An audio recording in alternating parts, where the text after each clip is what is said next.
E2 ടാക്സിന്റെ ITR filing class ഒന്ന് introduce ചെയ്യാം. ഈ ഓൺലൈൻ ക്ലാസ്സസ് എന്ന് പറയുന്നത് പ്രാക്ടിക്കലി ഒരാൾക്ക് എങ്ങനെ ITR ഫയൽ ചെയ്യാമെന്നാണ് നമ്മൾ ആ ക്ലാസ്സിൽ ഡിസ്കസ് ചെയ്തത്. ഈ ക്ലാസ്സിലെ 3 പോർഷനായിട്ടാണ് ഡിവൈഡ് ചെയ്തേക്കുന്നത്. അതിന്റെ ഫസ്റ്റ് സെഷൻ എന്ന് പറഞ്ഞു കഴിഞ്ഞാൽ ഇൻകം ടാക്സിന്റെ ബേസിക് കോൺസെപ്റ്റുകൾ പഠിക്കുന്ന ഒരു സെക്ഷനാണ്. അതിൻ്റെ അകത്ത് വരുന്ന ടോപ്പിക്കുകൾ എന്ന് പറഞ്ഞു കഴിഞ്ഞാൽ ഇൻകം ടാക്സിന്റെ ബേസിക്സുകൾ എന്താണ്, ന്യൂ സ്കീം അല്ലെ ഓൾഡ് സ്കീം എന്താണ്, ഇതിന് ഏത് സ്കീമാണ് ബെനിഫിഷ്യൽ, എക്സംപ്റ്റഡ് ഇൻകം ഏതൊക്കെയാണ് ഇൻകം ടാക്സിലുള്ളത്, 5 ഹെഡിൽ ഇൻകം കാൽക്കുലേറ്റ് ചെയ്യുന്നത് എങ്ങനെയാണ്, salary, house property, business income, professional income, capital income from other source. അതിനുശേഷം chapter 6 deductions, set off and carry forward of losses. Last ആണ് എങ്ങനെയാണ് ITR ഫയൽ ചെയ്യേണ്ടത്, ടൈപ്പ് ഓഫ് ITR ഫയലിംഗ് എന്തൊക്കെയാണെന്നാണ് നമ്മൾ ആ സെക്ഷനിൽ പഠിക്കുക. അത് ബേസിക്കലി കോൺസെപ്റ്റ് ബേസ്ഡ് സെക്ഷനാണ്. രണ്ടാമത്തെ സെഷൻ എന്ന് പറഞ്ഞു കഴിഞ്ഞാൽ പ്രാക്ടിക്കൽ സെക്ഷൻസ് ആണ്. എങ്ങനെയാണ് ഒരാൾക്ക് ഇൻകം ടാക്സിന്റെ സൈറ്റിൽ അക്കൗണ്ട് ക്രിയേറ്റ് ചെയ്യാൻ പറ്റുന്നത്, എങ്ങനെ ഒരാൾക്ക് അയാളുടെ ബാങ്ക് അക്കൗണ്ട് ഇൻകം ടാക്സിന്റെ സൈറ്റിൽ പ്രീ വാലിഡേറ്റ് ചെയ്യാം, എങ്ങനെയാണ് ടാക്സ് പേ ചെയ്യുന്നത്, ITR 1, 2, 3, 4 എപ്പോഴാണ് ആപ്ലിക്കപ്പെടുക, അതെങ്ങനെ പ്രാക്ടിക്കലി ഫിൽ ചെയ്തിട്ട് ഫയൽ ചെയ്യാം എന്നതാണ് പ്രാക്ടിക്കൽ സെക്ഷൻ. അതോടൊപ്പം തന്നെ നമുക്ക് റീഫണ്ട് എങ്ങനെ ചെക്ക് ചെയ്യാം, റീഫണ്ട് ഫെയിൽ ആയി കഴിഞ്ഞാൽ അത് എങ്ങനെ റീഇഷ്യൂ ചെയ്യാം, ഒരു റിട്ടേൺ ഡിഫക്റ്റീവ് ആയി കഴിഞ്ഞാൽ ഡിഫക്റ്റീവ് റിട്ടേൺ എങ്ങനെ കറക്റ്റ് ചെയ്യാം, റിട്ടേൺ ഫയൽ ചെയ്തതിനു ശേഷം ഓരോരുത്തരും ചെയ്യേണ്ടതായ പ്രാക്ടിക്കൽ ആസ്പെക്ട്സുകളാണ് നമ്മൾ ഡിസ്കസ് ചെയ്യുന്നത്. അതോടൊപ്പം തന്നെ ആനുവൽ ഇൻഫർമേഷൻ സിസ്റ്റം എങ്ങനെ ഡൗൺലോഡ് ചെയ്യാം, അതിനുശേഷം അതിൻ്റെ അകത്ത് എറർ വന്നു കഴിഞ്ഞാൽ എങ്ങനെ റെക്ടിഫൈ ചെയ്യാം, അല്ലെങ്കിൽ ഫീഡ്ബാക്ക് സബ്മിറ്റ് ചെയ്യാന്നൊക്കെയാണ് പ്രാക്ടിക്കൽ സെക്ഷൻ നമ്മൾ ഡിസ്കസ് ചെയ്യുന്നത്. ലാസ്റ്റ് സെഷൻ എന്ന് പറഞ്ഞു കഴിഞ്ഞാൽ കേസ് സ്റ്റഡി സെക്ഷൻസ് ആണ്.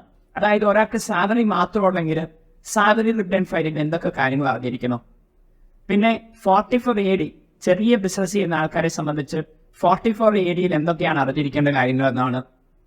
44AE പോലെയുള്ള സ്പെസിഫിക് ആയിട്ടുള്ള പ്രൊവിഷൻസ്, പിന്നെ ക്യാപിറ്റൽ ഗെയിൻ, സ്പെഷ്യലി ഒരാൾക്ക് ലാൻഡ് അല്ലെങ്കിൽ ബിൽഡിംഗ് വിറ്റ് കഴിയുമ്പോൾ എങ്ങനെയാണ് അതിന്റെ ടാക്സ് വരുന്നത് എന്നുള്ള കാര്യങ്ങളാണ് നമ്മൾ ആ ടോപ്പിക്കിൽ ഡിസ്കസ് ചെയ്യുന്നത്. അതോടൊപ്പം തന്നെ ഒരാൾക്ക് ഇൻഷുറൻസ് ഏജന്റ് ആണെങ്കിൽ അവരുടെ ഇൻഷുറൻസ് ഇൻകം ടാക്സ് എങ്ങനെയാണ് ട്രീറ്റ് ചെയ്യുന്നത്, ലോട്ടറി ഇൻകം എങ്ങനെയാണ് കാൽക്കുലേറ്റ് ചെയ്യുന്നത് എന്നൊക്കെയാണ് കേസ് സ്റ്റഡി സെക്ഷൻ നമ്മൾ ഡിസ്കസ് ചെയ്യുന്നത്. ഇതാണ് നമ്മുടെ കോഴ്സിന്റെ ഡീറ്റെയിൽസ്. ഇനി ഞാനൊരു ഐഡിയ പറഞ്ഞുതരാം, എങ്ങനെ എഫക്റ്റീവായിട്ട് നിങ്ങൾക്ക് ഇത് പഠിക്കാമെന്ന് ചോദിച്ചു കഴിഞ്ഞാൽ, നമ്മൾ സ്കൂളിലൊക്കെ പഠിച്ചുകൊണ്ടിരുന്നപ്പോൾ എങ്ങനെയായിരുന്നു പഠിച്ചുകൊണ്ടിരുന്നതെന്ന് ചോദിച്ചു കഴിഞ്ഞാൽ, നമ്മൾ ആദ്യം കോൺസെപ്റ്റ് പഠിക്കും, പിന്നെ പ്രാക്ടിക്കലി പഠിക്കും, പിന്നെ റിട്ടേൺ ഒക്കെ ഫയൽ ചെയ്യും. ഞാൻ പറയുന്നത് ഇതെല്ലാം പഠിച്ചതിന് ശേഷം നിങ്ങൾ ഇത് ചെയ്യാൻ പോയത് കഴിഞ്ഞാൽ നിങ്ങൾക്ക് സമയം കിട്ടില്ല, 2 ഭയങ്കര ബോറിക്കായിരിക്കും. നമ്മൾ പ്രാക്ടിക്കലി പഠിക്കുക എന്താണെന്ന് വെച്ചാൽ ഇത് പ്രാക്ടിക്കലി ഫയൽ ചെയ്യണം, അല്ലാതെ നമുക്ക് ഇതെല്ലാം അറിഞ്ഞിരിക്കാം എന്ന് പറഞ്ഞിട്ട് ഒരു പ്രയോജനമില്ല. നാളെ ഒരാൾക്ക് വേണ്ടി റിട്ടേൺസ് ഫയൽ ചെയ്യാൻ പഠിക്കണം, അതിനുവേണ്ടിയാണ് നമ്മൾ ഈ കോഴ്സ് ചെയ്യുന്നത്. അപ്പോൾ നിങ്ങൾ ആദ്യം ചെയ്യേണ്ടത് എന്താണെന്ന് വെച്ച് കഴിഞ്ഞാൽ, ആദ്യം ചെയ്യേണ്ട പ്രോസസ് എങ്ങനെ ഇൻകം ടാക്സിന് അക്കൗണ്ട് ക്രിയേറ്റ് ചെയ്യാൻ പഠിക്കുക. അതിനുശേഷം ഒരു ചെറിയ എക്സാമ്പിൾ എടുക്കുക. ഫോർ എക്സാമ്പിൾ ഒരാൾക്ക് ഒരു സാലറി ഇൻകം ഉണ്ടെങ്കിൽ ആ സാലറി എങ്ങനെ ഫയൽ ചെയ്യാൻ പഠിക്കുക, ഒരാൾക്ക് റീഫണ്ട് മേടിക്കാനായിട്ട് റിട്ടേൺ എങ്ങനെ ഫയൽ ചെയ്യാൻ പഠിക്കുക. അപ്പം വലിയ കാര്യങ്ങളൊന്നും പഠിക്കേണ്ട ആവശ്യമില്ല, സിമ്പിളായിട്ട് അത് ചെയ്യാവുന്നേ ഉള്ളൂ. പിന്നെ ക്യാപിറ്റൽ ഗെയിൻ എടുക്കുക, അതിൽ ലാൻഡ് എങ്ങനെയാണ്, ബിൽഡിംഗ് വിറ്റും എങ്ങനെ ക്യാപിറ്റൽ ഗെയിൻ വർക്കൗട്ട് ചെയ്യാന്ന്, അത് മാത്രം ബന്ധപ്പെട്ട ക്ലാസ്സുകൾ നമ്മൾ ചെയ്തിട്ടുണ്ട്. അപ്പോൾ നിങ്ങൾക്ക് ഈസി ആയിട്ട് ചെയ്യാൻ പറ്റും.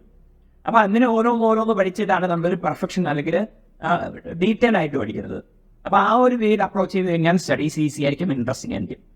പിന്നെ നിങ്ങൾ ഒരു ദിവസം ഒരു 15 മിനിറ്റ് 20 മിനിറ്റ് സ്പെൻഡ് ചെയ്താൽ മതി. കൺസിസ്റ്റന്റ് ആയിട്ട് ഒരു 10-15 ദിവസം അല്ലെങ്കിൽ കുറേ ദിവസം സ്പെൻഡ് ചെയ്ത് കഴിഞ്ഞാൽ നിങ്ങൾക്ക് ഏതൊരു സബ്ജക്റ്റിൽ നിന്ന് എക്സ്പേർട്ട് ആകാൻ പറ്റും. Thank you for listening. അപ്പോൾ ശരി, നമുക്ക് ക്ലാസ് കാണാം. Thank you.